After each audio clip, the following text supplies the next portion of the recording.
नमस्ते बालमित्रांनो, आज आमच्या वर्गातील मुले आपल्यासमोर सादर करीत आहेत animal and their young one. Donkey, bear, bee, bird, cow, camel, cat, Deere,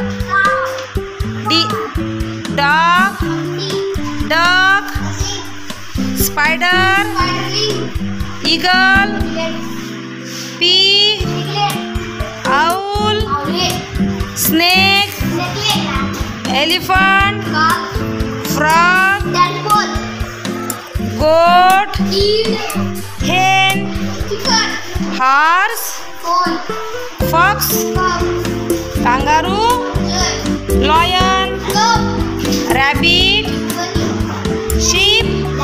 धन्यवाद मित्रांनो.